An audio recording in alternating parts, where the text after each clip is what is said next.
Hi all.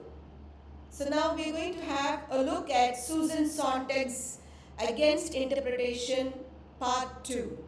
See, in the last part, I had dealt with Susan Sontag's Against Interpretation and particularly with the first three sections. So in this part 2 of my video, I am going to deal with the fourth, fifth and the sixth sections. So here I am, Dr. S.J. Kala, an Associate Professor of English at Fatima College, Madurai, who will be dealing with the second part of Susan Sontag's Against Interpretation. So as I told you, this is the part 4 of the essay in the second part of my video on Susan Sontag's Against Interpretation. So this part or this section of the essay begins with the concept of interpretation being looked at as a project of interpretation. So presently it is looked at as a project of interpretation, and this is, as we saw in the previous video, we saw how there is this old school of interpretation, the new school of interpretation.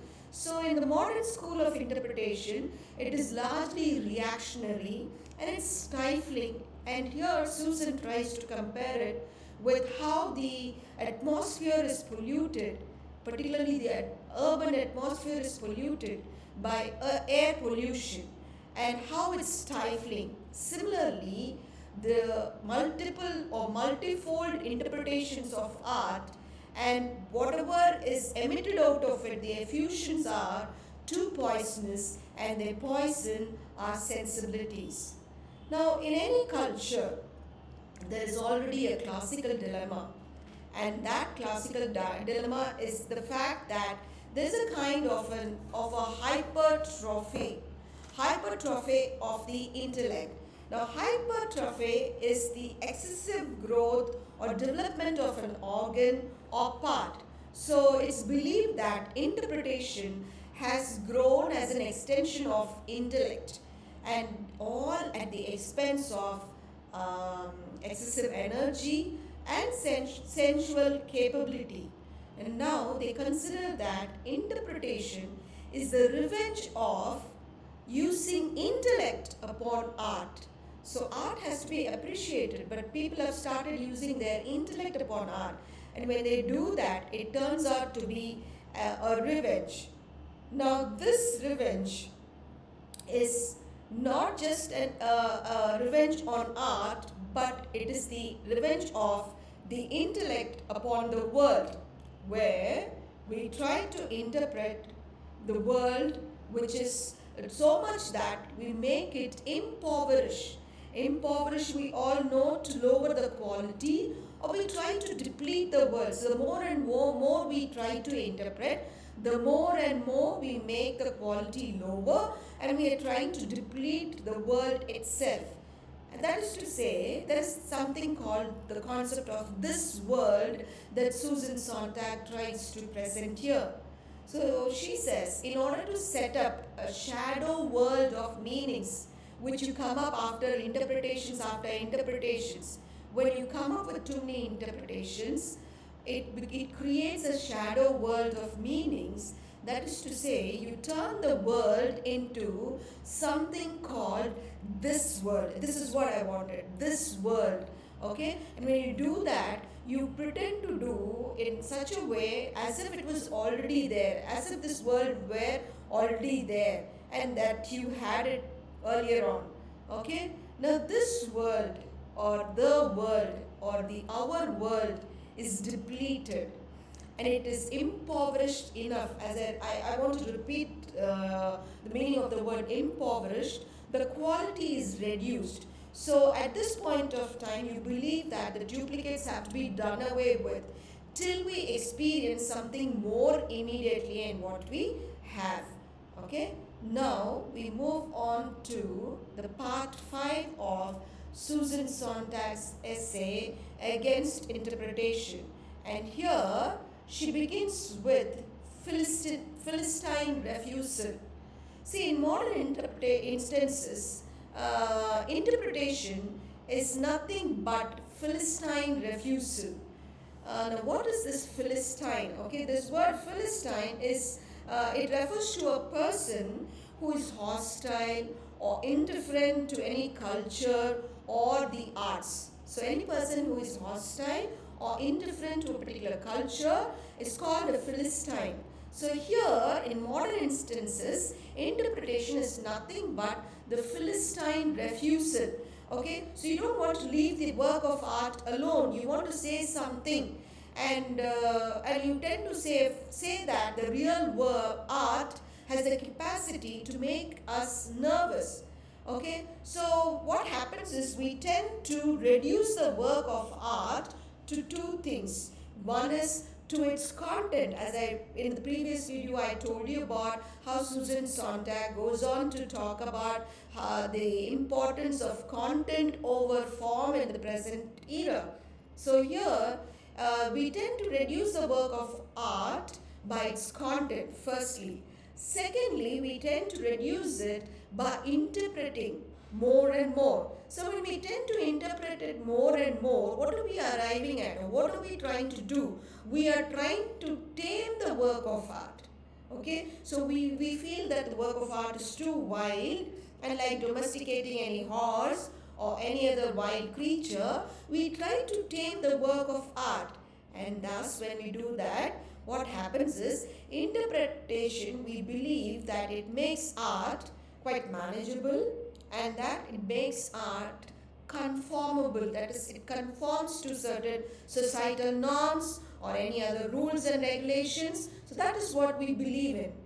Okay, now we come on to this concept of Philistinism of interpretation that Susan Sontag tries to highlight upon. She says that this Philistinism of interpretation is found more and more in literature than in any other art, wherein people tend to, or wherein there is an attitude of not caring about or not understanding or not liking good art or music or literature. So this concept of Philistinism is mostly found in literature rather than any other art form. And so for decades, literary critics felt that it was their prime duty to engage in interpretation. So they understood they understood that this Philistinism of interpretation is their purview. That is to say, it is their task. They'll have to take care of it. And that's what they've been doing it for more than decades. So now, again, what do they do here? They try to translate the elements of the poem or any play or a novel or a short story into something else. Now, while doing that, we also notice that the writers have the power of art. But sometimes they become so uneasy before this power of art that they themselves, leave alone the critics, I'm not talking about the critics, the writers themselves, they try to add interpretations to the art itself. But somehow they don't do it very boldly, very courageously. They do it with little shyness, and when they do it with a good taste of irony too. And besides, so certain writers take up the task of interpretation and they incorporate that in their own arts, in their own work of arts. But there are certain over-cooperative writers, as Susan Sontag calls them. Example, Thomas Mann is an example of such over-cooperative author who is more of a, or in the case of stubborn authors, okay, here the writers themselves, the authors themselves, they perform the critic's job. So they do all the interpretation. So there need not be another school of critics coming up to interpret their work of art. Now we gradually move on to identify certain authors, their works, or so literary pieces, or sometimes we are moving, the Susan Sontag gradually moves on to identify certain plays that have been converted into a movie, or she also talks about certain directors and their influence on art form. So now take for example Kafka. Kafka is Franz Kafka, a noted writer. Okay, his works are characterized by anxiety and alienation, and his most famous work is The Trial, and you have one more, The Metamorphosis, also. And he's said to be a philosopher too, but his philosophy is kind of an open system, and it deals with one of the human experiences about the world. So this Kafka's works have been interpreted by three different armies of interpreters. That's how Sontag calls them. And take, for example, Kafka's works. An army of interpreter who have approached his works from the social perspective say that it's a social allegory, and so they find that his works are case studies of the frustrations, and they are also at times a case studies on insanity, something that is not sane. Okay, insanity of modern bureaucracy, or they go to the extent of even saying that it is the ultimate issuance in the totalitarian state, whichever that you can find out. Okay, so that's to say, you find frustrations in a society, or you find insanity of modern bureaucracy, something that you will find in totalitarian state, that so case studies of such you can find in Kafka's works. And so many critics call Kafka's work as social allegory. There is yet another army of interpreters who call Kafka's work as a psychoanalytic allegory, because in his works you get to know about Kafka's relationship with his father. We understand that he didn't have much of a good relationship with his father, and that he always feared his father much. He felt that his father is capable of causing harm to him, and so on. Okay, so this Kafka's works, so his inner fear has most often been found in his writings too. Therefore, his works have been said to be a psychoanalytic allegory by certain groups of interpreters, because it talks about Kafka's fear of his father, his castration anxieties, his sense of his own impotence, and sometimes his thraldom to his dreams. So he's so engaged in his dreams that he gets set there itself, and all these can be seen in his work, and so his works can be analyzed from or interpreted from a psychoanalytic perspective too. Next, certain other critics or certain other interpreters, they look at Kafka's work as a religious allegory, and especially when they look at the castle where the character K is tried to gain access to heaven. And in his novel The Trial, you find Joseph K being judged by the inexorable and mysterious justice of God for a mysterious crime that he committed. Nobody knows what sort of a crime. Okay, then we come on to the allegory of psychopathology. What's psychopathology? It's mental illness. So this you can find in none other's work but in Samuel Beckett's work. So this is another oeuvre that has attracted many interpreters, and they've been approaching this kind of a work like leeches, and they just suck out all that's there. And especially whenever they want to deal with Samuel Beckett. So Beckett's drama are very delicate, and they are considered to be delicate dramas of the withdrawn consciousness. When you try to withdraw yourself from outsiders, most often the consciousness of an introvert. Okay, and not just that, it is also read as a statement about modern man's alienation from meaning, either meaning or from God himself, or ultimately it is looked at as an allegory of psychopathology.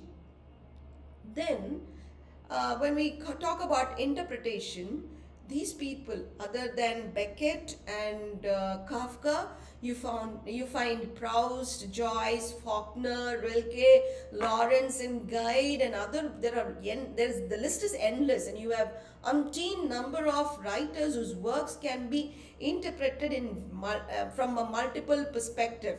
Okay, and there are thick incrustations. Crusts have formed. Crusts of what? Crusts of interpretations have been formed, and they are there against or around the work of all of these writers and many more. Now, after looking at all of these things, we understand that interpretation is not simply the compliment that mediocrity has to pay to genius. That is to say, it is not something that a person doesn't understand, and so he tries to interpret again and again, and that's the payment that he makes to somebody who is a genius. No, it's not that. It is the modern way of understanding something. This has been repeated by Susan because she talks about this in the earlier parts also. So interpretation is nothing but the modern way of understanding something, and it is applied to most of the works of every quality. We can't say that it's applied to only works of greater quality, but it's applied to works of almost all sorts of quality. Okay, now let's come on to Kazan's Stanley Kowalski. Now let's look at who is Kazan. Kazan is, his full name is Elia Kazan, and Elia Kazan, who is an American film director and theater actor who lived in this world between 1909 and 2003, and he was one of the most honored and influential directors in Broadway and Hollywood history. Okay, and he tends to direct the play, the most popular play, the award-winning play, the Pulitzer Award-winning play, Streetcar Named Desire. Who wrote this? Yes, it's Tennessee Williams who wrote this play, The Streetcar Named Desire. So this play was directed and staged on Broadway on December 3rd in the year 1947. Okay, so now we come on to this. What does Susan have to say about Kazan's Stanley Kowalski? Stanley Kowalski is the male character in A Streetcar Named Desire. So in order to direct this play, Kazan had to look for a Stanley Kowalski. So he cannot take anybody and everybody. The character has to fit in the expectations or created by the writer Tennessee Williams. So what sort of a character is Stanley Kowalski? He's the sensual, the vengeful barbarism, and that you find engulfing in the present culture. So if he has to identify, he cannot make any muscular man to come and be there on stage and perform the character of Stanley Kowalski. He has to be sensual, and he has to have that look of vengeful barbarism also that you find in the present day culture. So on the one side, that's to do with the hero. On the other side, you have Blanche Dubois. Now this Blanche Dubois was representative of Western civilization. She is all about poetry, delicate apparel, and dim lighting, and all these things, refined feelings, and all that. So now you find that, in fact, you will have to find the verse for where to be sure. Okay. Now this psychological melodrama, right? This psychological melodrama, Streetcar Named Desire by Tennessee Williams, is a forceful psychological melodrama, says Susan Sontag. And it became intelligible. It was about the decline of the Western civilization, because Blanche represented Western civilization. So I talked about the decline of the Western civilization, and as if it were to go on being a play about. So you should not look at it as a play where there's a handsome, muscular, and brute man named Stanley Kowalski, and that there is a mangy belle named Blanche Dubois, and that this is a kind of an affair between these two. It cannot be looked at it that way. it would not be manageable at all. So you'll have to look at it as the fall of Western civilization, particularly that's what Blanche Dubai really represents. Okay, so with that, the part 5 comes to an end, and we move on to part 6 of the essay written by Susan Sontag on against interpretation. Okay, so it continues with Tennessee Williams' A Streetcar Named Desire. So it doesn't matter whether artists intend or don't intend for their works to be interpreted. Nobody is bothered. When Tennessee Williams created, he was not bothered about whether his work is going to be interpreted or not. Perhaps Tennessee Williams thinks that Streetcar is about Kazan, and thinks Streetcar is about what Kazan thinks. Okay, perhaps that is it. That's what it's all about. The author or the writer is not bothered about the interpretation. Rather, perhaps that is what the writer himself wanted it to be, like the way Elia Kazan, the director, imagined it to be. Okay. Now we move on to the next work of art. It is Jean Cocteau's films. So when we come on to the interpretation of films, take for example, it may be, now who is this Jean Cocteau? He was a French poet and playwright, a novelist, who designed film, he was a film director also. But basically, this Jean Cocteau was foremost artist of the surrealist, the avant-garde, and the Dadaist movements, Dadaist movement, and he was one of the influential figures in the early 20th century, right? So here, Susan Sontag talks about two of his films. The first one is The Blood of a Poet, and this is a fantasy movie where you have a collection of images where there is hardly any link or coordination between them. Okay, then you have another movie by the same director, Jean Cocteau. It's Orpheus, and here the story part is this: a poet follows his dead wife to the underworld, but then, ironically enough, he falls in love with death itself. So here, this is the crux of these two films. Now, Cocteau in both of these films wanted elaborate readings, and when you take up these films, it has been interpreted from the Freudian perspective also, especially from the Freudian symbolist perspective. Okay, so it has been interpreted that way, and it's also interpreted as a social critique. So take for example the merit of these works, Susan says, certainly lies elsewhere than in their meaning. So it's not in the meanings that it lies, but it lies elsewhere. So it is precisely to this extent that Tennessee Williams' plays and Jean Cocteau's films suggest that they are defective. Okay, so when you start reinterpreting, you feel that they are defective, they are false, they are contrived, and they lack in conviction. Okay, so where do the merit of these works lie? They lie not in the meanings but elsewhere than in their meanings. So it is not in the meanings that are given there in the movie or in the play, but elsewhere than that. Now, similarly, take for example the film Last Year at Marienbad. This film, Last Year at Marienbad, was a horror movie which was released in the year 1961. Here, very differently, a man tries to convince a woman that they had met last year at a place called Marienbad, and that she should move with him, leaving behind her husband. So in the interviews, it appears that Rusness and Rob Grillet have really designed this movie just to accommodate a multiplicity of equally plausible interpretations, plausible, reasonable interpretations.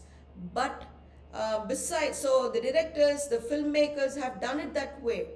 But will we be spared from interpreting the movie? No, we are always tempted to interpret. So when you interpret, but the temptation to interpret Mariamad should be resisted. He says you should not proceed. Leave it as a piece of art.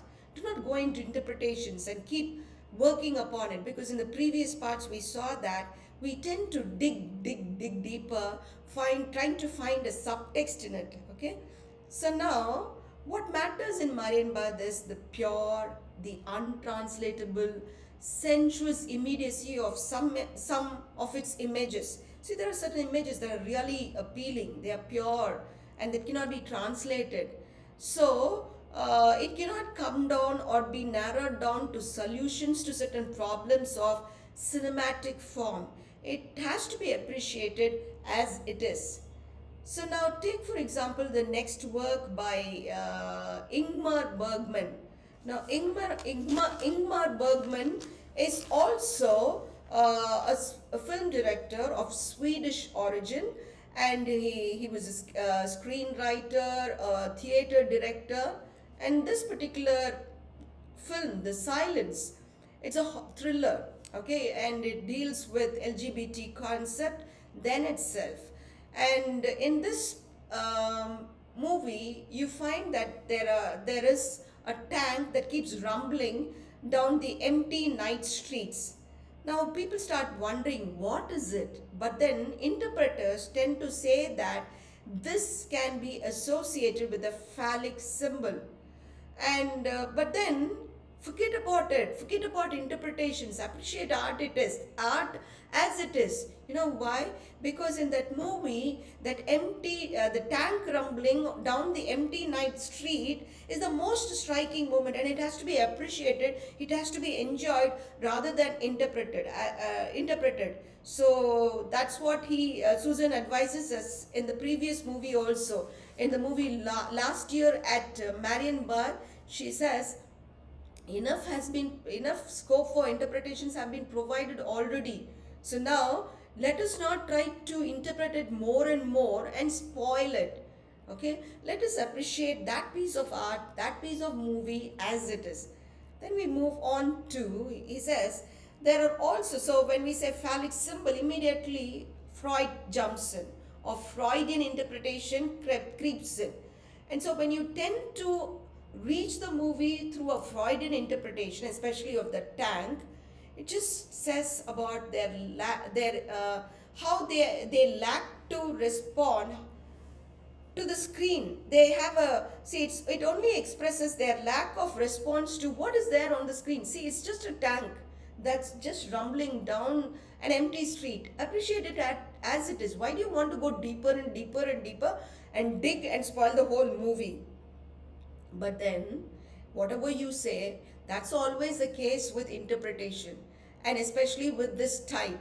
So it indicates a kind of a dissatisfaction, something that's there within and that is not fulfilled in you. So it's the unfulfilled desire at the conscious or the unconscious level that gets represented in the form of interpretation with the work. So you tend to replace it by something else that you want, something else that is not fulfilled in you. So that is what it's all about, says Susan. Then, with regard to interpretation, basically it's highly dubious. Okay, it is a highly dubious theory. That is to say, we're not sure, we're not clear, we're not certain what it is, but that it is a work, especially a work of art is composed of items of content. So you have certain content that violates art. So that's it. So interpretation is highly a dubious theory. We're not sure of what interpretation it is, and it tends to violate the content and especially the items of content that should be there in an art. So it makes art, or it degrades art into an article for use. In the beginning she said, what is the use? if the bed is just going to be there on the wall as a painting and if it cannot be used. So ultimately, we are trying to bring down an art into an article for use, for arrangement into a mental scheme of categories. Okay, so art is just brought down to that level. So interpretation does not always prevail. So there's no necessary that you'll have to have interpretation for all art. A great deal of today's art may be understood as motivated by a flight from interpretation. So, take for example certain modern art, they don't want you to interpret, and that's why they try to flee away from interpretation. Most of the art take that form. So to avoid interpretation, certain times art, they are trying to escape from interpretation. So when they try to escape from interpretation, art becomes, it may become a parody, it may become an abstract, or it may become a merely decorative object, or it will cease to be an art, that is to say it will become non-art. Clear? Okay. So now the flight from interpretation, or when you escape from interpretation, it seems like it's a feature of modern painting, as you see here on my slide. That's a modern painting. It's some abstract painting, and the attempt there is to have, in the ordinary sense, no content. See from what's there on the slide, on the right side of my slide. You see, there's no content. But if I were to sell it with all good frames and call it a modern art and sell it, don't you think it'll go for a good price? Okay, so that's what it is. Since there is no content, there can be no interpretation, and they're trying to move away or run away or hide from interpretation, and ultimately the outcome will be only such pieces where you'll have no content at all. Now move on to pop art. Now pop art works by the opposite means, as to say, using a content so blatant, so what it is, we tend to say, what is this, what is it? So it ends by being uninterpretable. So pop music or pop art, you cannot interpret at all. You start asking the question, what is this, is it worth it, or is what do you understand from it, that's so uninterpretable. And same is the case with modern poetry. A great deal of modern poetry, they starting from the great experiments made by the French poets, including the movement that we misleadingly sometimes call symbolism. They put to silence into poems and they try to reinstate the magic of the word. Okay, so you tend to escape from the rough grip. Why did they do this? Why did they want to reinstate the magic of the word, or why did they bring in something called symbolism? The main job was to escape from the rough grip of interpretation. So the modern poetry, there's a kind of a revolution in the taste, especially in the taste in poetry. And because of it is because of this revolution that great poets like T.S. Eliot and Ezra Pound, Eliot has been deposed and Ezra Pound has been elevated, okay, in the revolution. So here what do? You tend to turn away from content in poetry in the old sense. So you will not find any particular content. Okay, so in the modern poetry, you don't have content, and so you are approached by a zeal of interpreters. Clear? Now, so gradually, Susan moves on to American literature, and she says that in American literature, interpretation runs rampant in America. People keep interpreting one after the other, especially the arts with a feeble and negligible avant-garde movement and all that. And in what genre? In the genre of fiction and drama. So most American novelists and playwrights are always interpreted, but particularly because they are really either journalists or gentlemen sociologists and psychologists. Okay, now American literature, in American literature they write something equivalent to that of music. So it's so rudimentary, uninspired and stagnant that you feel that something has been done with form in fiction and drama, that when the content isn't simply information, news, it is still peculiarly visible. So you find that they have done away with form, and rather there is content also is not simply information, there's something more to do with it. So take for example the novels and plays in America. Unlike the poetry, painting, or music, they don't reflect anything interesting because there are changes in their form, and the content part also we find that there's no content at all. So these arts are assaulted by what? By interpretation. What a great allegation. Okay, so interpretation have devastated art forms, especially novels, drama, poetry, and all that. Okay, so with this, we come to the end of part 6. So, thank you so much for your patient watching. Let's catch up with the next part of my video on Susan Sontag's Against Interpretation. Thank you so much.